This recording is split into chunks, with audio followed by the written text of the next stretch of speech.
Hey everyone, welcome back to Corporate Decoder, the place where we take a sledgehammer to corporate jargon and smash it into tiny, understandable pieces. Today we're diving into ZYNEX Inc. and let me tell you, there's a bit of a shake-up happening in the executive suite. We've got new leaders stepping into some seriously important shoes, and we're going to break down exactly what that means for the company and for you. Stick around to see who's in, who's out, and what kind of golden handcuffs they're getting. Alright, so ZYNEX, they're in the business of making medical devices, specifically things you can use at home to manage your health. Think about devices for things like pain management or cardiac issues. They filed this report to tell us about some pretty significant changes. The biggest news is that on August 18th of last year, 2 key leadership roles were filled. Vikram Bajaj has stepped in as the new Chief Financial Officer, or CFO, and Treasurer, and John Bibb is now the Chief Legal Officer and Secretary. These are definitely top-tier positions in any company, especially one dealing with manufacturing and selling medical equipment. Now, with new people coming in, someone has to go, or at least change roles. The current CFO, Dan Moorhead, is stepping down. He's leaving his post on the same day the new guys start, August 18th, and will officially be out of the company by the end of August. It's pretty common to see leadership changes like this, especially in companies that are growing or looking to pivot their strategy. Let's talk about Vikram Bajaj. He's 49 and brings a ton of experience. Over 20 years actually in finance, mergers and acquisitions, and overall strategy. And importantly, this experience is specifically within the medical technology field. That's like hiring a chef who's only ever cooked Italian food to run a French restaurant. It means he knows the industry inside and out. Before coming to ZYNEX, he was the CFO for a company called VR Medical. They focus on respiratory solutions, which is another area of healthcare where technology plays a big role. He was there from 2023 to 2024, so a pretty recent role. He also had a stint as CFO for Kepro, which is a healthcare services company. And before that, he spent a decade at Kinetic Concepts, or KCI, a big medical technology company. He was in charge of strategy and corporate development there. Before all that, he was a healthcare investment banker at JP Morgan, and he even started his career in accounting. This guy has seen a lot of numbers and a lot of deals.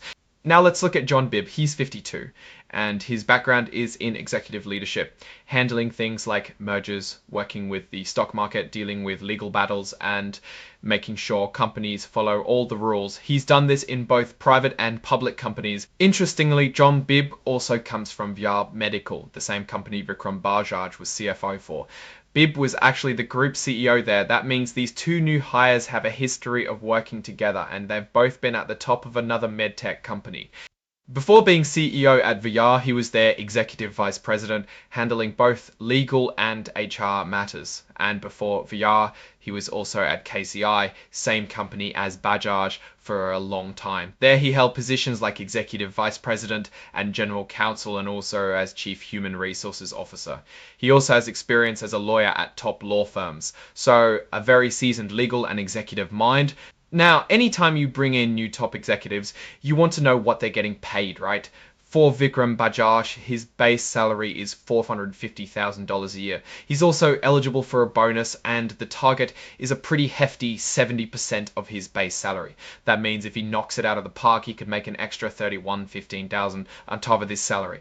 But this bonus is tied to how well the company and he personally do, and that will be decided by the company's compensation committee, which is usually a group of board members. But here's where it gets really interesting for the executives and the company's shareholders. To get these guys to join, ZYNEX is giving them stock awards. For Mr. Bajaj, he's getting restricted stock valued at $2.5 million. This stock is tied to the company's valuation, set at $500 million. Set at $500 million, this stock won't be fully his until 3 years after he starts, and only if he's still with the company. It's a way to make sure he's invested in the long-term success of ZYNEX. On top of the stock, he's also getting stock options.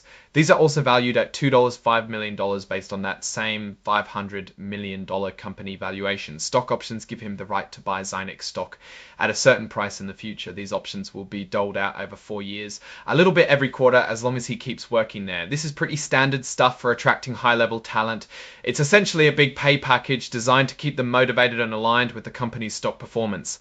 Now for John Bibb, it's very similar. He's also getting a $450,000 base salary and a target bonus of 70% of that, so up to $315,000, again, depending on performance. It's a consistent package for these two key roles, showing the company values these positions similarly. And just like Bajaj, Bibb is also getting those sweet equity awards as an incentive.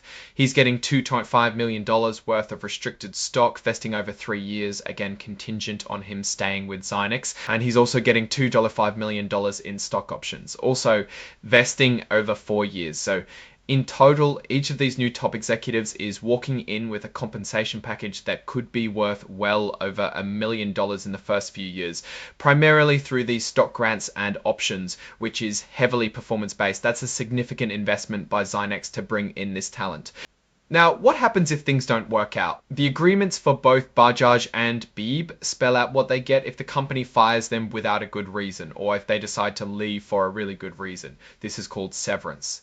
If that happens, they're entitled to get their base salary paid for another 6 months. They also get their health insurance contributions covered for up to 6 months, and they'll get a bonus for the part of the year they worked, but only if the company hit its performance goals. So it's not a full year's bonus, but it's something. This severance pay is contingent on them signing a release, basically saying they won't sue the company and continuing to follow any non-compete or confidentiality rules. Both of their agreements include clauses where they promise not to try and poach ZYNEX employees for a whole year after they leave. They also have a never-ending promise to keep company information secret. Bajaj's agreement also has non-compete and customer non-solicitation clauses. This means for 12 months after leaving, he can't go work for a direct competitor or try to steal ZYNEX's customers.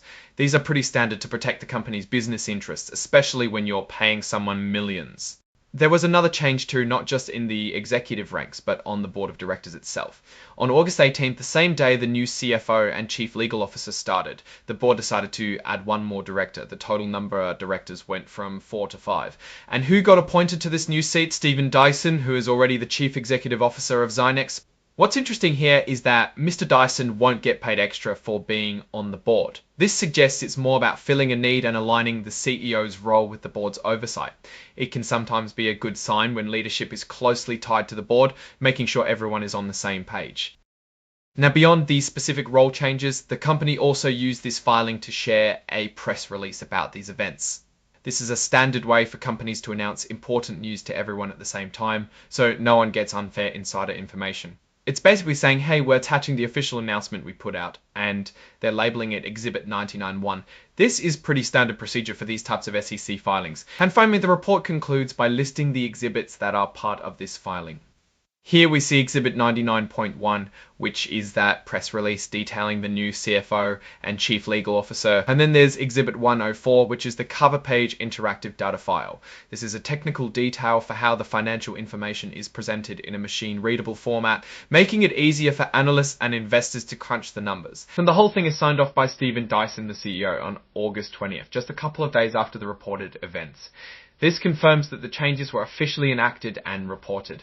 So let's break this down. ZYNEX is making some pretty big moves by bringing in a new CFO and Chief Legal Officer. They're clearly investing heavily in these roles with substantial salary and stock packages, signaling they expect these individuals to make a significant impact. The fact that both Bajaj and Bibb come from biomedical and have worked together before suggests a potential synergy they're hoping to leverage. They also have a background at KCI, which is a key player in the medical device industry. This points to a strategy of bringing in experienced talent with proven track records in their specific sector. The significant equity awards totaling $5 million for each exec are a big indicator of what ZYNEX expects from them. It means their success will be directly tied to the performance of ZYNEX's stock price and overall company health. This is a common tactic to ensure executives are aligned with shareholder interests. The severance packages are also quite standard for high-level executives, providing a safety net but also including restrictive covenants like non-compete and non-solicitation clauses, which are crucial for protecting ZYNEX's competitive edge. The board expansion to include the CEO isn't groundbreaking, but it does signify continued alignment at the highest levels of the company. What are the risks here? Well, bringing in new leadership always carries some risk. Will these new executives integrate smoothly? Will their strategies align with ZYNEX's existing business model? And can they really deliver the growth that warrants these hefty compensation packages? The success of these hires hinges on their ability to navigate the complexities of the medical device market, which is notoriously competitive and heavily regulated. If they can't bring in new revenue streams or improve operational efficiency, these high costs could become a burden. On the flip side, the opportunity is clear. With seasoned leaders who have experience in M&A and strategy, ZYNEX could be positioning itself for significant growth, perhaps through strategic acquisitions or by capitalizing on new market trends in at-home medical technology. That setting invest model ACL technology is clear. With seasoned leaders who have experience in M&A and strategy, ZYNEX could be positioning itself for significant growth, perhaps through strategic. In my opinion, ZYNEX is making a bold strategic move by bringing in these two executives with such strong medtech backgrounds and a history of working together. It suggests they're serious about making significant advancements and are willing to pay top dollar to get the right talent. The high equity awards are a strong signal of expected performance. The key will be to watch how effectively Bajaj and BIB can implement their strategies and translate their experience into tangible results for ZYNEX. If they can steer the company towards growth and efficiency, these moves could prove to be very beneficial for shareholders. Alright, that's our deep dive into ZYNEX's latest executive shuffle. What do you think about these new hires and their compensation packages? Are they a good sign for ZYNEX's future, or is it too early to tell? Let me know your thoughts in the comments below. If you found this breakdown helpful, give it a thumbs up, subscribe to the channel for more corporate decoding, and don't forget to join our Discord community, linked in the description, where we discuss these filings and much more. Thanks for watching, and I'll see you in the next one.